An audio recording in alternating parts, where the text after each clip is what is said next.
If you guys are looking to buy or sell a home here in Georgia, feel free to contact me as I can be a real estate agent and I can help you guys out. I would love it if you guys can like this video. If you guys thought it was very informative, let me know how your house...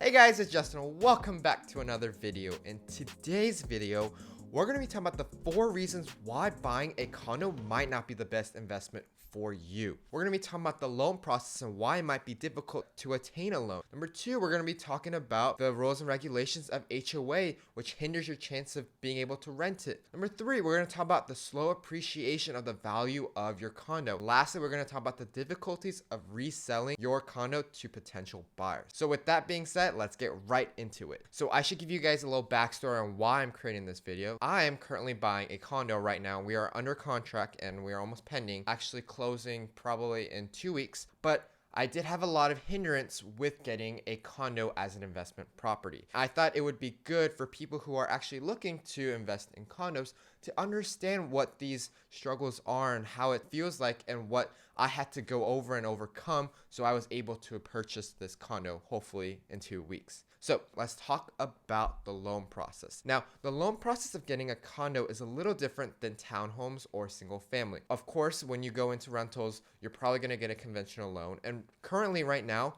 loan officers and banks are requiring people to put 25% down. But on top of this, what makes it hard for condos is that the lenders are looking at the condo's HOA specifically. So you could have the best credit, you could have the best income, you could have pretty much everything, but if the HOA isn't doing their job correctly, you won't be able to purchase the condo, whatever it is. Because there is something called a condominium questionnaire that lenders are going to look at to see if the banks can lend the money to you. And here's the thing, it's something that's out of your control. They're going to be looking at how many people are in the condominium who are renting or who are living as primary residents. These are all things that are really important because they're also factoring in if no one pays the HOAs, the building itself won't be able to get repairs or anything done to the property. That means all the condo values will drop. And so this is really important for lenders to look at, which sort of is hard for us because you actually have to pay for a condo questionnaire, which is like $300 to $600 that you have to pay to see if you can get qualified for a property. And I'm going to give you guys a little text that one of my loan officers told me when I was buying this condo. They said, the condo guidelines no longer address high rise versus low rise. So that's good. As long as the condo passes the condo questionnaire for delinquents and reserves in the budget, then the complex should be fine. If by any chance the complex is good and there are no delinquents who are not paying their HOA fees as much, then you should be fine. But this is something that's really important that you need a real estate agent to find out for you before you go under contract with the condo, because you don't want to spend like $2,000 on a property and then you have to back out and you don't get your money back. You need a really solid real estate agent who knows how to deal with condos in your area. Go on to Zillow or go on to Redfin and see which agent is, in the area and is purchasing most of those condos in your condominium complex. You want to work with that person because they know how it works and they know what they're dealing with. On top of this, guys, if by any chance you are not qualified for a mortgage because of the condo questionnaire, you have only one option. Well, there is 2 options, or actually there's 3 options. One, you can pay cash, which a lot of investors aren't going to do because it's a lot of equity and a lot of cash that you have to put into one property, which we could probably split up into different units. You could do that. Number 2, you could do a HELOC, and that was an option that my lender had also told me was from the home, you could probably take equity about 80% out of the home and you can have it all cash, and that would be sort of like your second lien mortgage, and you could go ahead and use that cash to purchase the condo, which I didn't really want to do. I feel like later on in the road, if I ever do decide to sell this home, then I would be able to take the HELOC money, basically renovate the whole house and make huge equity onto the home before I sell. The third option that they gave us was the non-qualified mortgage, which a lot of banks won't do, because for mortgages, what happens is usually your lender will give you a mortgage and then they will package it up in Freddie Mac or Freddie Mae and they will sell it to the government, right? And the government will sell it to other people, and that's how they make money on your mortgages. But when you do a non-qualified mortgage, it doesn't go through the government process. So it's not as restrictive, and that's why they will lend you the mortgage. But one, the interest rate will be higher, and you will have to find people that deal with non-qualified mortgages, and I haven't found anyone in my experience of being in this real estate world that does that. And so it might be a struggle for you to attain that mortgage. On top of that, I've heard you have to put like 40 to 50% down. That could be an option if you're really committed to this condo and it's giving you good rate of return, but that's something that you would have to personally see. There is a lot of process on the loan process that is up in the air, and that's why if you guys are going to invest in a condo, you got to make sure that you deal with a real estate agent that knows the condo and knows exactly what to deal with condominiums. The second thing that I want to talk to you guys about is the rules and regulations of HOA.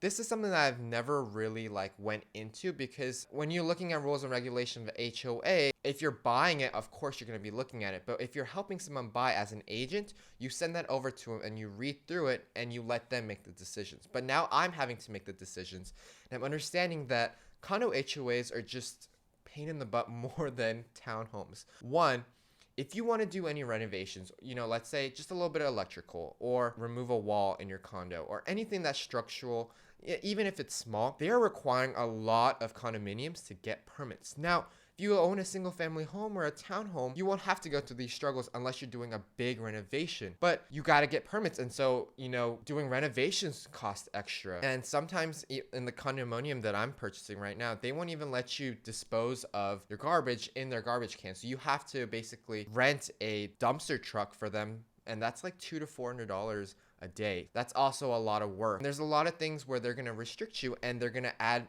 more restrictions down the line because they are the HOA. They have the board that will make decisions for you. It becomes a little hassle, and it sort of makes me nervous to know, hey, what if they stop doing rentals? Because currently they are allowing rentals in the condominium that I'm buying, and that's something that you have to make sure you look at. You have to make sure that your condo allows rentals, but there's going to be a percentage of how many people can do rentals, how many years, or what are the permits, what are the restrictions of that. And those are things that you want to look carefully, because once you purchase it, you have to deal with those, and you want to make sure that your investment is good, and because you don't want to live there, you want to rent it out. So those are things that you want to watch out for your HOA and the rules and regulations. Number 3, let's talk about the slow appreciation that you'll get with condos. Typically with a single family home, you are buying the land underneath and the structure on top, the home. But in the case of a condo, you are only buying the unit and the living space in the unit. The appreciation on condos won't be as high as single family because the appreciation comes from the land that's on the property. In this case of a condo, you're not really owning the land and you're only buying the unit itself. So the appreciation on condos will be less. I did a little bit of research and this is what I found. So by credible.com, in general, condos appreciate in value at a slower rate than single family homes. The median sale price of a condo was up nearly 10% year to year in October 2020, according to Redfin, but the median sale price for a single family home was up more than 50% in the same time frame. So as you guys can see, when you buy a condo, the appreciation is a little slower because you're only looking at the unit itself. Now, obviously, condos can appreciate even less than single family homes, but they do increase. And there are some factors that will really affect the way that the condo appreciates, just like any home. And it goes by location, walkability, community amenities, high population growth, demand for low maintenance living situations, and how well the property is maintained. So those are all things that are factored in. Think of buying a condo like renting an apartment. When you go into the apartment complex, you look at the property itself, you get a tour, and then you see the unit itself. The unit itself might be great, but then the amenities or building itself might not be good, and you're a little afraid and you decide not to rent there. So it's the same thing as condos. How well the property is maintained. Are there a lot of people? Is it a good location? Is it in the prime location where it's going to build up and there's going to be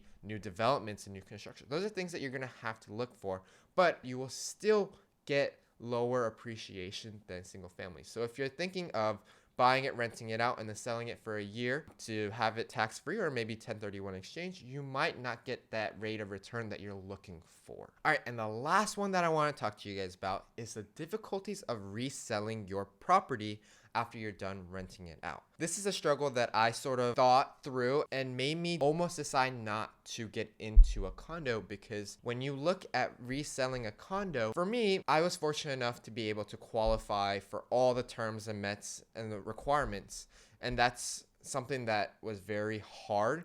And when you buy a single family home, if you know you have good income, good tax, no debt, you know for sure that you're going to close onto that single family home as long as the appraisal comes in and everything is correct. But with a condo, a lot of that is up in the air with the lender. It comes with the bank because they're the ones that are making this final decisions dependent on the HOA, not because of your situation. If I had to go through that struggle, then somebody who is going to purchase it, the buyer might fall through on their financing. And I do see that more often with condos. I was looking at the condominium complex that I was purchasing, and I saw that a lot of people were backing out even in pending deals because their finance were falling through. So it tells you that even if you want top dollar for your property, you don't know if it'll go through or not because it all depends on the buyer's finance of the HOA.